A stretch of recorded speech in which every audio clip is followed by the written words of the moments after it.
Bonjour chers élèves, j'espère que vous êtes en bonne santé. Aujourd'hui, nous allons voir le futur. Je vous demande d'aller à la page 150 de vos manuels et de préparer un crayon. Comme d'habitude, nous commençons par un petit rappel. Alors, le verbe est le seul mot de la phrase qui change quand on parle du passé, du présent ou du futur. Le verbe est souvent suffisant pour indiquer le temps de la phrase. On passe directement à l'activité je me rappelle que vous avez en haut de la page. Je lis. Pour chaque phrase, j'indique si elle parle du passé, du présent ou du futur. Puis j'entoure le verbe. Alors toujours on fait attention avec la consigne lorsqu'elle est composée de plusieurs tâches. Alors je vous laisse le temps pour travailler et je vous retrouve pour la correction. Pour chaque phrase, il faut se demander si l'action est déjà arrivée, arrive en ce moment ou elle n'est pas encore arrivée. Allez-y, alors on commence par la première phrase. Cette nuit, de violents orages ont éclaté sur la ville. Ici, on parle de quelque chose qui est déjà fini, déjà arrivé. Alors le temps de la phrase c'est le passé. Phrase suivante. Actuellement, beaucoup de routes sont encore inondées. Bien sûr, ici, on parle de quelque chose qui se passe en ce moment. Actuellement, c'est un mot qui a le même sens de maintenant et dans ce moment. Alors, la phrase parle au présent. Phrase suivante. Les transports scolaires sont interdits. Je parle toujours ici de quelque chose qui se passe en ce moment, actuellement, maintenant. Alors, la phrase parle du présent. Finalement, les élèves resteront chez eux jusqu'à la semaine prochaine. Bien sûr, ici, on parle de quelque chose qui n'est pas encore arrivé, qui arrivera dans l'avenir. Alors, la phrase parle du futur. Bien sûr, on n'oublie pas la deuxième partie de la consigne. Alors, on entoure le verbe de chaque phrase. Passons à l'activité. J'observe, je réfléchis, je comprends. Alors, je lis le texte. Sophie, je lis le texte. Et voilà, avec mes parents, nous partirons demain. Mes cousines garderont mon chat. Est-ce qu'il sera triste? Est-ce qu'il reconnaîtra sa maîtresse à mon retour? Je resterai 3 ans en Australie. Comme cela, je découvrirai un nouveau pays. Mais est-ce que les enfants là-bas comprendront ce que je dirai? Est-ce qu'ils parleront un peu le français? Je serai de retour en France pendant les vacances pour vous voir. En attendant, nous échangerons des courriels et des photos. Nous utiliserons Internet. Jean, tu joueras de la guitare pour moi et tu posteras la vidéo? Sophie, tu choisiras une de tes poésies pour me l'envoyer? Et vous réussirez sûrement à terminer notre cabane. Le temps jusqu'aux vacances passera vite. Vous resterez toujours mes meilleurs amis. À mon retour, nous parlerons de tout et vous raconterez tout à votre ami. Léa. Alors le texte s'agit d'un courriel ou ce qu'on appelle un email que Léa a envoyé à Sophie et Jean pour leur dire au revoir avant de quitter la France vers l'Australie. Elle est apparemment inquiète et elle leur demande de rester toujours en contact avec elle pour la rassurer. Alors on passe à la première consigne. Ce courriel parle-t-il du passé, du présent ou du futur? Alors Léa parle de quelque chose qui n'est pas encore arrivé, qui arrivera plus tard, à l'avenir. Donc la réponse c'est le futur. Très bien. Passons à la consigne numéro 2. Je relève les verbes conjugués du texte dans le tableau. Alors ici vous avez un tableau que j'ai reporté ici. Je vous laisse le temps pour travailler. Je vous demande premièrement de souligner les verbes, tous les verbes du texte, et puis les reporter dans le tableau. Alors arrêtez la vidéo jusqu'à ce que vous terminez. Ça y est, bien. Alors classez les verbes dans le tableau. Alors ici dans la première ligne du tableau, vous aurez les verbes du premier groupe, c'est-à-dire les verbes qui se terminent par ER à l'infinitif. Dans la deuxième ligne, vous classez les autres verbes, c'est-à-dire qui ne se terminent pas par ER à l'infinitif. Alors on corrige ensemble, commençons par la première phrase. Et voilà, avec mes parents, nous partirons demain. Alors le verbe ici c'est partiront.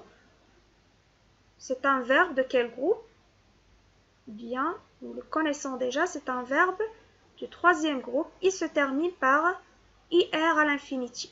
Alors nous le classons dans la deuxième ligne.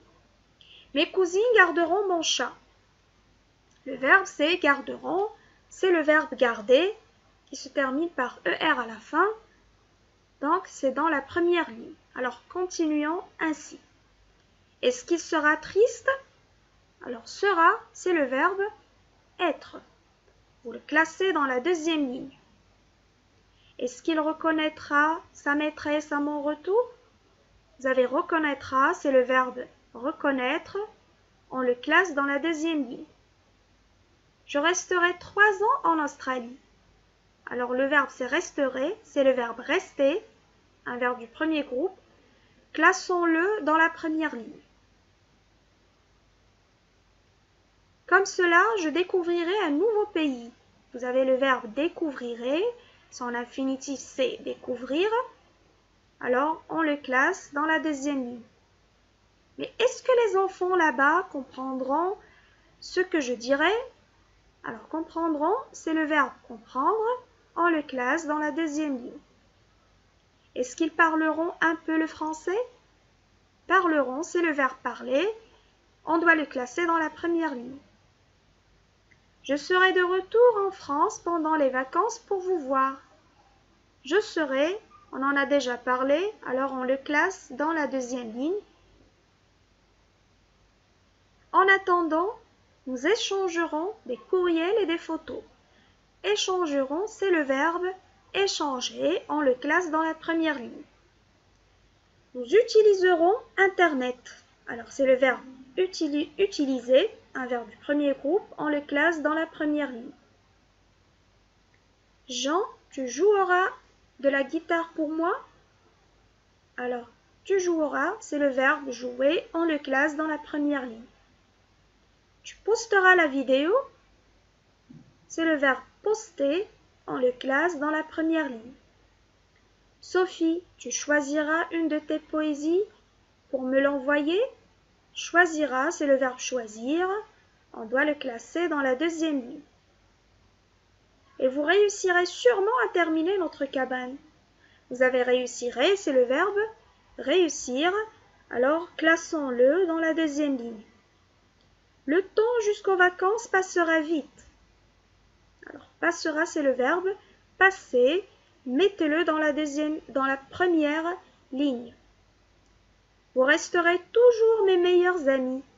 Alors resterez, c'est le verbe rester dans la première ligne.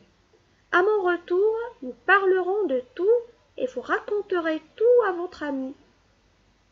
Alors c'est le verbe, vous avez parleront, c'est un verbe du premier groupe, raconteront aussi, on classe les deux dans la première ligne.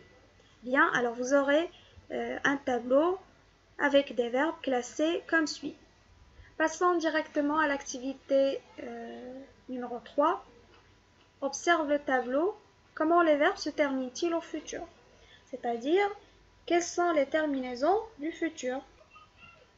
Alors, avec le pronom je, tous les verbes prennent la terminaison ré. Alors, c'est la partie qui se répète dans tous les verbes. Pour le pronom tu, alors la terminaison c'est ra.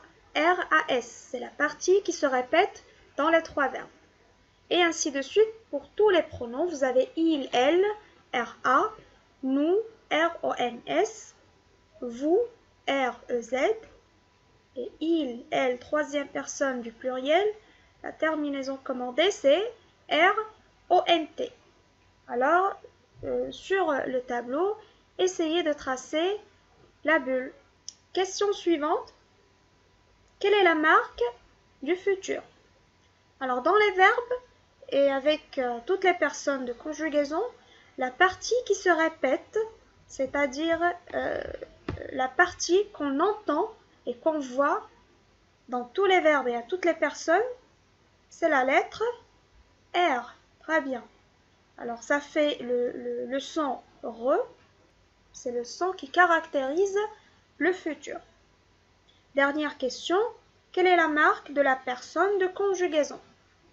Alors, pour chaque pronom de conjugaison, vous avez une partie qui se répète pour tous les verbes.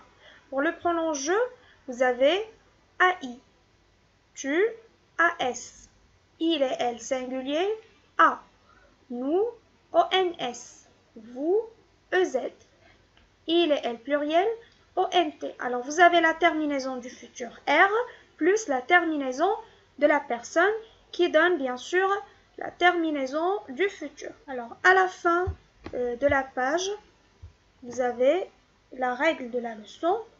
Alors conjuguer au futur, c'est facile. Les terminaisons sont les mêmes pour les verbes du premier groupe, du deuxième et du troisième groupe. Alors vous avez le tableau de terminaison en fonction de pronoms de conjugaison. Alors, retenez au futur les verbes du premier groupe et les verbes du deuxième groupe se conjuguent de la même façon. Vous avez l'infinitif plus la terminaison de la personne de conjugaison. Alors prenons un exemple. J'ai choisi le verbe garder pour le premier groupe et le verbe choisir pour le deuxième groupe. Alors vous avez à toutes les personnes le verbe à l'infinitif, par exemple garder, alors ER à la fin. Pour le conjuguer au futur, je dois ajouter la terminaison de la personne. Par exemple, j'ajoute AI, tu, AS, et ainsi de suite. La même chose pour le verbe choisir, et vous aurez la terminaison du futur comme ce que vous voyez. Mais attention, lorsque je vous demande d'entourer la bulle de la terminaison du verbe, ce qu'on va entourer, c'est la terminaison qu'on connaît déjà. Alors, je, R-A-I, tu, R-A-S, il et elle, R-A, nous, R-O-N-S, vous, R-E-Z, il et elle pluriel, R-O-N-T. Finalement, je vous donne un petit exercice, le verbe passer et le verbe réussir. Vous les conjuguez au futur à toutes les personnes.